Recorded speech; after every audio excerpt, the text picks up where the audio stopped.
This morning, this is a truly heartbreaking incident. The thoughts and prayers of the entire administration are with the friends and families of the Marines who died in this tragic accident.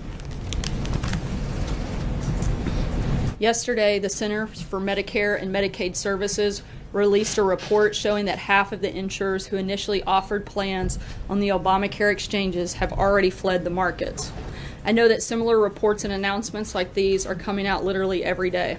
But each of these announcements further reveal the failure of Obamacare. For the millions of American families and individuals caught in the fallout of Obamacare's collapse, these reports come as no surprise. They have been suffering the consequences of this failed law firsthand for far too long. And it's time for Senate Republicans to step up and fulfill the promise they made to those Americans by repealing and replacing it. Tomorrow, the Vice President will meet with another group of companies and individuals who have been harmed by Obamacare in Kentucky, continuing the nationwide travel he's been doing throughout this entire repeal and replace process. The President is determined to sign a bill that restores choice to the American people as soon as possible. Of course, while Republicans are working around the clock, and as Senator McConnell just announced, well into August to address some of our biggest legislative priorities. And as Mark and I both told you yesterday, Democrats are looking to set a record for pointless and dangerous obstruction. I know Mark went through some of the numbers with you yesterday, but there are just a few that I find truly astounding and would like to reiterate. While more than 90% of the previous administration's nominations were confirmed by a simple voice vote, Democrats in the Senate have allowed only approximately 10% of President Trump's nominees to be voted on in that way. As I mentioned, we're coming up on the August recess of President Trump's first term, by which point the Senate has confirmed 69% of President Obama's nominations. Less than a month out from that same point, the Senate has confirmed only approximately 23% of President Trump's nominees. These numbers show the Democrats' true colors. They're willing to play political games with the safety and security of the American economy and the American people, rather than work with this administration to solve the serious problems our nation faces. It's shameful that they are shirking the responsibility of the American people to put them in office to carry out, to protect and promote our nation and its citizens. It's well past time that Senate Democrats stop this unprecedented obstruction. And with that, I will take your questions. Kevin. Thanks, Sarah. At what point did the President discuss with Donald Trump Jr. that meeting? Have you had a chance to get a sense of what he feels about this entire story as it continues to unfold? What's your sense on that, and then a follow-up? I have a quick statement that I will read from the President. My son is a high-quality person, and I applaud his transparency. And beyond that, I'm going to have to refer everything on this matter to John Jr.'s counsel and outside counsel, and won't have anything else to add beyond that today. That's one word at the end. Yeah, at the end. I'm sorry. And if I could follow up really quickly about the accident, how soon afterward did the President learn about what happened? What was the TikTok in terms of that? Did he get immediate word, or did it sort of go through a certain chain of events? I'm not sure on the exact process. I'll have to check. I know he was aware of the situation, briefed on the situation, and continuing to get updates on it. But I don't know the exact TikTok, so I'll have to circle back with you on that, Kevin. Joe. Sarah, given these emails, you had somebody who was identified as a Russian government lawyer, John Jr. agreeing to meet with him, being told that in those emails that the Russian government was trying to help the president win the election. Do you stand by a statement you made yesterday when you said that our position is that no one within the Trump campaign colluded in order to influence the election? I do, and again, I don't have, beyond the statements yesterday and what I read today, I don't have anything else to add, Jill. And when's the last time the two of them spoke, John Jr. and the president? I'm sorry? Do you know when the last time the president spoke with John Jr.? I don't. Matthew. Thanks. So the White House hasn't disputed any of the following, which is that the president's son, campaign chairman, and son-in-law had this meeting with the express purpose of receiving damaging information about Hillary Clinton and with knowledge of the Russian government supporting Trump's campaign. How is that not collusion? Once again, I know you guys are going to get tired of it today, and not to sound like a broken record, but on all questions related to this matter, I would refer you to Don Jr.'s counsel and the outside But counsel. you're not disputing any of the facts. I'm not. I'm simply referring you to people that can answer that question, Matthew. Alex.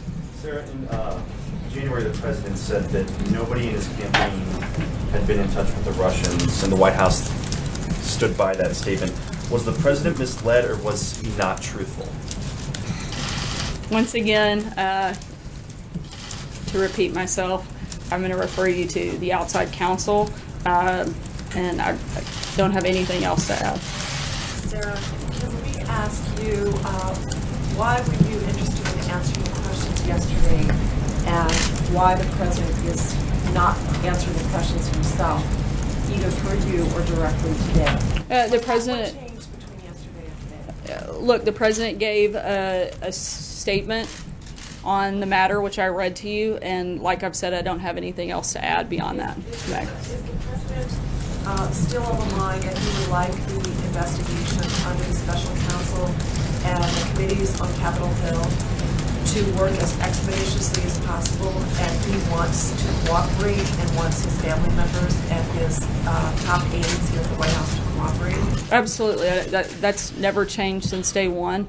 We'd love to get this matter closed and focus on the big priorities of the American people. Sarah, let me just follow on. So by not answering questions directly himself or through you, is that in his mind expediting the investigation, or is it blocking the investigation? I'm not going to get into the back and forth on that, Maggie. Sarah, when the White House says there was no collusion, what does the White House mean? What is the definition of collusion? Again, I've said all that we're going to say on that matter, and anything further, you guys are going to have to reach out to outside counsel. April. Sarah, the words collusion have been used.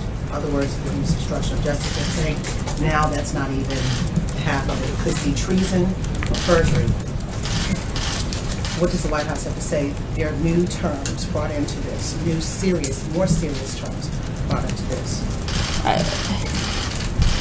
I don't know how many times we'll have to address this. I'm not asking about Don Jr. I'm asking about these words being brought into this equation that you want, this White House wants this whole investigation to be gone.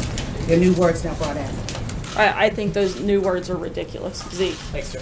Two questions for you. First, asking specifically about actions taken by White House staff in the last 72 hours. I'm sorry, White House what? About, by White House staff recently, so something that should not require you deferring to a special counsel. Can you talk about who inside the White House has been involved in your response on this? Has the president been kept in the loop, the chief of staff, others in the administration? Are you looking into potential communications by others on the White House staff in regards to this matter or similar matters? All of the appropriate parties have been part of that conversation and part of that discussion. Right, sorry, and the second question, Jared Kushner has apparently forwarded this same email. Is he still? Is his security clearance still valid right now? As always, we've never discussed the security clearance of And any sorry, sort. just one more. Yesterday, you said you checked back to us on the status of how the president views the U.S.-Russia relationship. So you may update us. Is Russia a friend or foe? Again, I haven't had a chance to have that direct conversation. I've been a little preoccupied with other things, Major. But I will certainly check on that, Z. Policy question on Afghanistan, and then something about the statement you just read. So, has the president, through H.R. McMaster, notified the Pentagon that he is reasserting the cap of 3,900 additional troops to Afghanistan? Initially, it was reported that he had given the Pentagon General Mattis authority to increase the troop numbers in accordance with the strategy. It's now subsequently been reported that a memo from H.R. McMaster said it's now limited at 3,900 and no more troops regardless of the strategy. Can you tell us if that's true? I'm not aware of that specific memo, but I will check into the details of that and circle back with you. Major. Can you tell us how seriously the president considered the idea of using private contractors to augment U.S. personnel on the ground in Afghanistan as opposed to U.S. military personnel? I know that we feel it's important to get input from all perspectives, and all of the right people were part of that process throughout in any conversation. Look, we've used contractors extensively over the last 16 years. Currently, there are tens of thousands of contractors that are bravely serving alongside a lot of the U.S. military and coalition forces, and we're finalizing the review fully of the Afghanistan policy, and it only makes sense to consult those leaders in the field as well, and that's simply just part of the review process. Say the right people, does that include Eric Prince? I'm sorry, I meant from our inside internally. All of the right people would be part of that process in terms of national security Can you team. confirm if Eric Prince was part of the conversations about the contract? I can't, As he but has been? I cannot at this time, but I'll check and let All you right, not know. on the president's statement, because you can talk about that, I would assume, since you read it to us. What transparency is the president applauding? I believe the willingness on behalf of everyone within the administration or anything about Don beyond Jr., that. right? I'm sorry, The and statement was anything. about Don Jr. I know, I'm trying to finish my sentence, Major. And anyone beyond that might be asked questions, the willingness to do so and to be fully transparent and open and answer any questions through the correct process, whether that is through special counsel or anything beyond that. Peter? Sir, is the president aware, as he speaks about the transparency of his son, that he only released those emails after being informed that the New York Times was about to publish them? I'm not sure, Peter. I'd have to check. Let me ask you more broadly about what we spoke about yesterday on the topic of appropriateness in terms of campaigns. Explain to Americans who are asking this question today why it's appropriate for a presidential campaign to accept a meeting with a Russian national after being promised high-level and sensitive information presented as part of Russia and its government's support for Mr. Trump. Explain to Americans why that would be appropriate. Again, I'm not going to get into the details of anything surrounding this and would refer you to Don Jr.'s Do you stand by your statement that it was? As I mentioned earlier, I stand by everything I said yesterday, Stephen. The vice president, through his spokesman, said today that Mr. Pence is not focused on stories about the campaign, particularly stories about the time before he joined the ticket.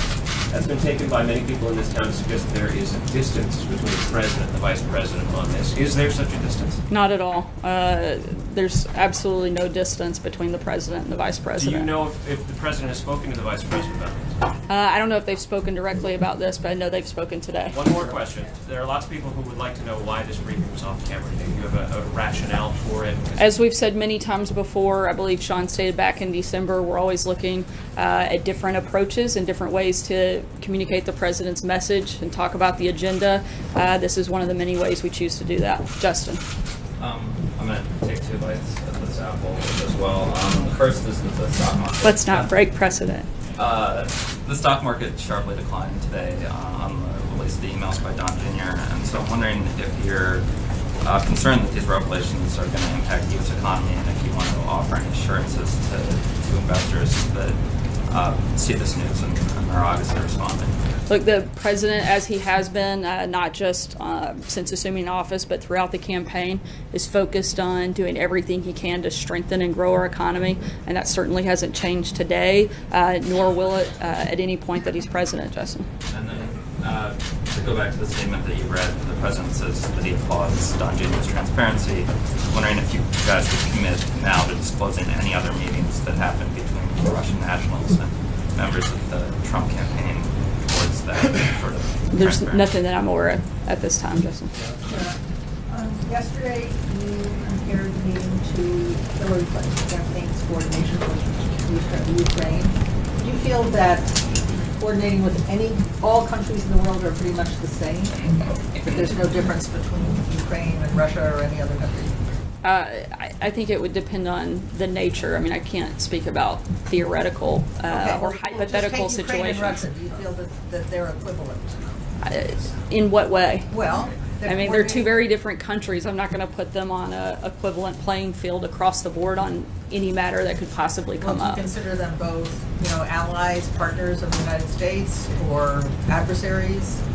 I mean, in what way are they similar? Because I was talking about the process, not the two countries. I was talking about the process that had been gone through by both sides. That was all. That was the only point I was making. Okay, but I thought you were saying if it was okay for Hillary to coordinate with Ukraine, it should be okay, or to meet with Ukraine, or get possible information that might be relevant in the campaign, it would be equally okay to meet with Russians about information there. I was talking about simply the process and nothing beyond that. You still think it was okay? Put aside the issue of collusion.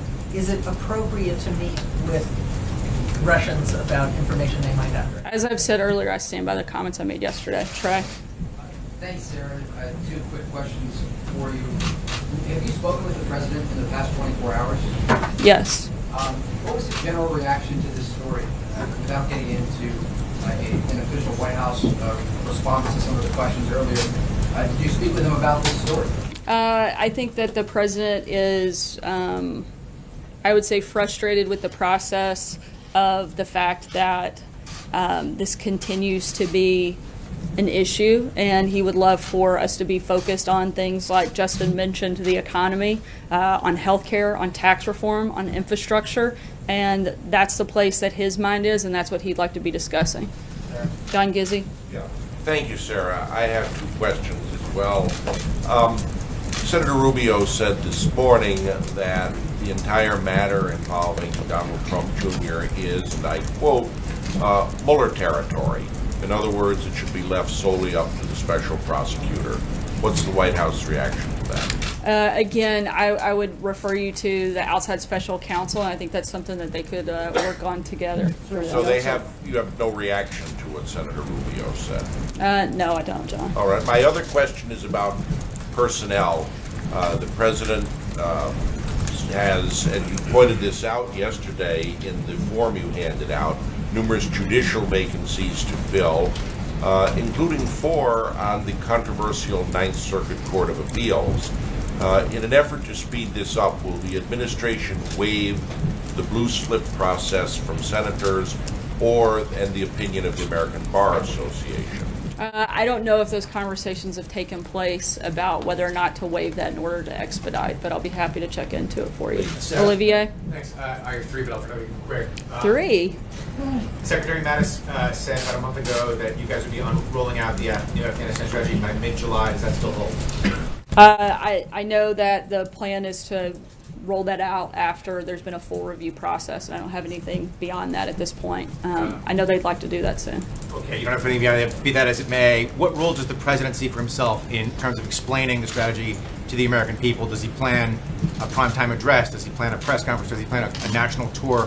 How implicated do you think he will be in selling the new strategy to the public? I think those things will be determined once the new strategy is finalized. Last one. Whose decision was it to provide relatively limited answers today to the Don Jr. Questions? Is it a lawyer? Did the White House counsel instruct you not to do this? Is it a communications decision? Who made that decision? The appropriate parties were part of the conversation. That decision was made internally. Jordan? Thanks, Sarah. The administration missed this deadline to make a decision on steel tariffs. Can you give us an update on where that decision stands? Can we expect a decision this week? Yeah, the report and any recommendations within that report are going through a normal interagency review process, and as soon as that's completed, that'll be released, hopefully in short order. Is there a reason the deadline? Look, this is a self-imposed deadline, and they're working to get it through the final review process as quickly as possible. John? Thanks a lot, Sarah. In the conversation that you had with the president, did he give an indication to you that these stories that we see come out day after day in the New York Times specifically are in any way self-inflicted? After all, it's the meeting that Don Jr. had with this Russian lawyer that has precipitated all of this. No, and I think the president's made it pretty clear his position on this entire process. When you have that conversation with the president, do you ask him, just so you can speak with us and inform us, do you say, what was the nature, from your understanding, Mr. President, about the conversation that your son and these other 2 individuals had with this Russian lawyer? I didn't have that type of conversation. The conversations I have are, the goal is to get information that I can best communicate to you guys, whether it's on healthcare or infrastructure or tax reform or any other matter. The way those conversations play out are going to vary from topic to topic. Go ahead. Yes, ma'am. On sanctions, I wanted to ask, is the White House suggesting or asking for new language to insert kind of a tweak to give the president the waivers, the national security waivers that you're seeking, or is the White House wanting to see the bill canceled altogether or killed altogether? As I said yesterday, the president's committed to maintaining the existing sanctions against Russia until Moscow reverses the aggressive actions against Ukraine that triggered the sanctions. And President Trump reaffirmed this position at the G20 last Friday. But this is more about foreign policy and having the flexibility to negotiate with other countries. And this includes working with allies and partners to present a united front to common foes. And we remain committed to working with Congress on those issues. Thank you. With the, sorry. You just posed my question. I'm sorry. Can you call on me next, sir? Sure. Okay, thank you. With Mosul now in Iraqi hands, does the president have a strategy for the future of Iraq, for U.S. involvement in Iraq? Those are continued conversations, and as we have announcements on it, we'll let you guys know. Thanks, Sarah. Sarah, I'm gonna take this one. I promised I'd come to him next. Is President Trump now aware of the Russian government effort to influence the campaign in his favor? I'm sorry? Is the president now aware of the Russian government effort to influence the campaign in his favor? Again, I'm not going to answer any questions on that matter. And a follow up on that. Yesterday, you were asked when the president learned of the Donald Jr. meeting, and your response was, "I believe in the last couple of days is my understanding." Is there any reason that we should think that